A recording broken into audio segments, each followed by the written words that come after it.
At first sight, the animals looked so vivid that it could be mistaken for photographs. In fact, they are made of fur. Producing the images is a skill called Mao Xiu in Chinese, which means to embroider with fur. Mao Xiu is an ancient handicraft of the Mongolian ethnic group. For many years, it is thought to have been lost. Today, it is kept alive by Xiao Zhanggui and his family. 56-year-old Xiao Zhanggui is an ethnic Manchu. He became a Mao Xiu embroiderer in the 1980s and is one of very few surviving practitioners of the art. Xiao Zhanggui has his own workshop at Baigongfang, the Beijing Folk Arts Protection Base.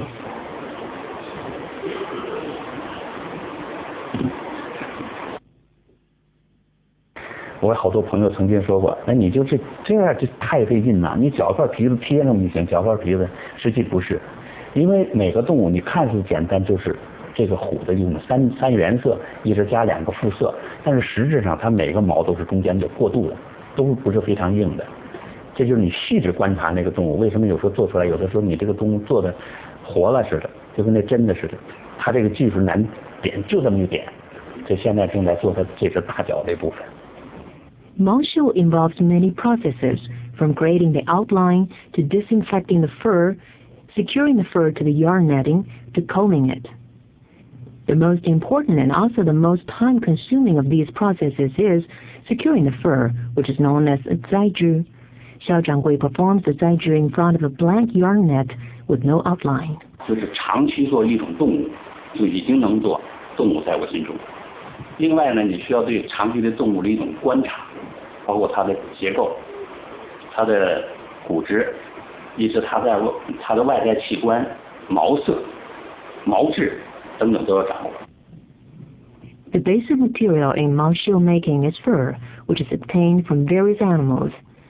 Fur used in Mao Xiu is preferred as feng mao, which is the longest and brightest part of the fur.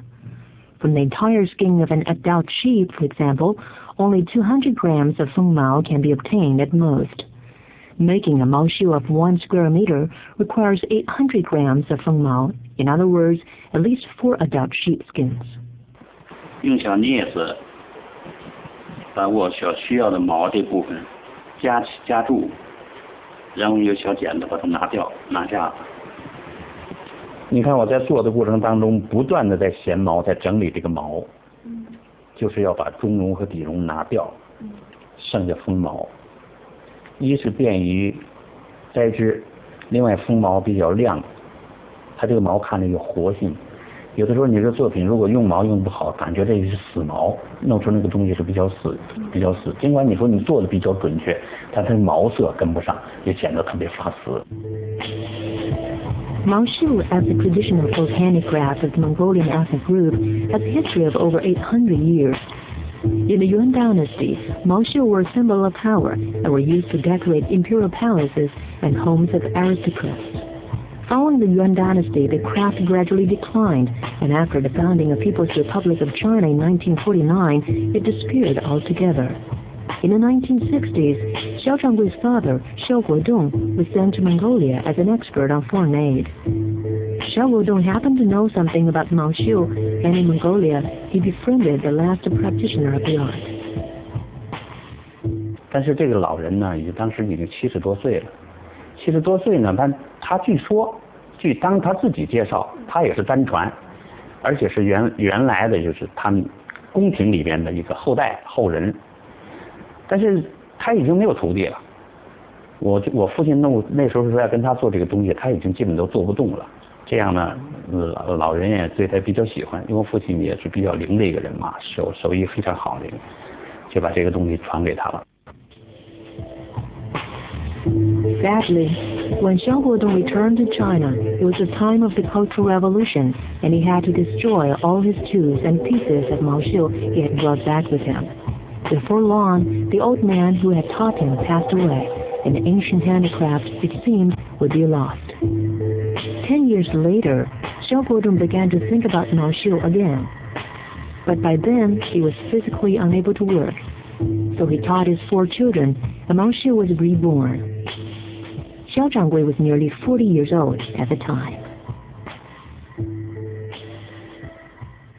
像我们这种工艺就是工期比较长，学也难学，就是一般人他坐不住。这是我常说的，为什么坐不住呢？你看这么一个作品就小一样，我性子非常急，也可能是少数民族呢那种习性吧。特别有时候我也觉得挺怪，大家有时候也问，说你怎么能坐下来就做这个事情？我说你看看，我就坐下来在这做，而且2-3个月不离屋。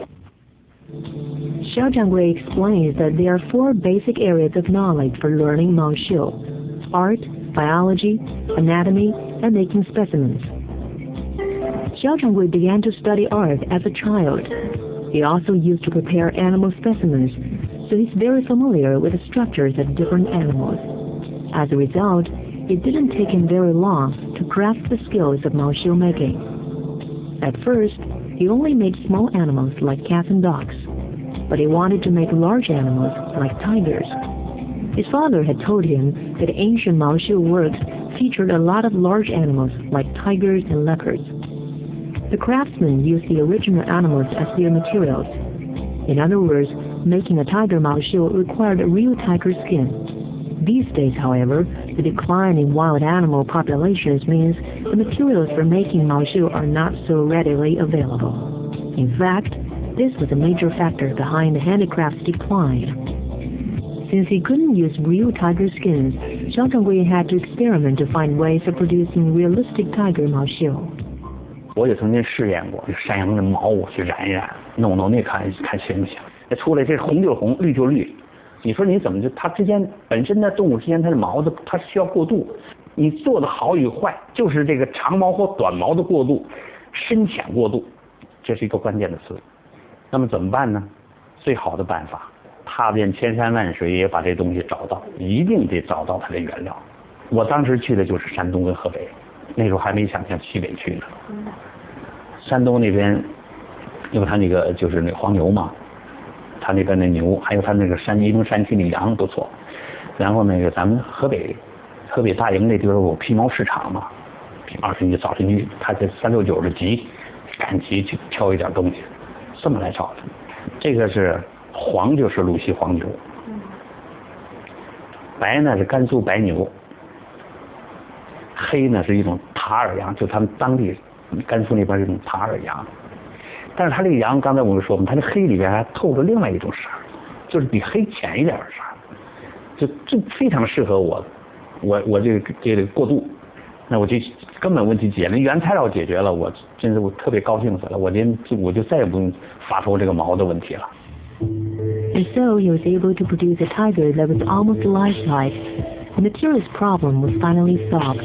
From then on, Xiao Zhanggui began searching for and collecting different kinds of animal skins. The success has allowed him to make animals including lions, tigers, leopards, and various birds. A few years ago, Xiao Zhanggui decided to use Maoshi to depict exotic animals. To date, he has completed several such works. The one he is most proud of is a cheetah. 开始人家会我说我弄这个东西，他说你得弄成一个飞奔，前面的抓一只小羚羊，那种扑起来飞起来那种感觉好，大家一般都这样认识。但是我觉得这东西它最后作品做完了以后，大家能感觉这个神出来了。Xiao Zhanggui's small workshop.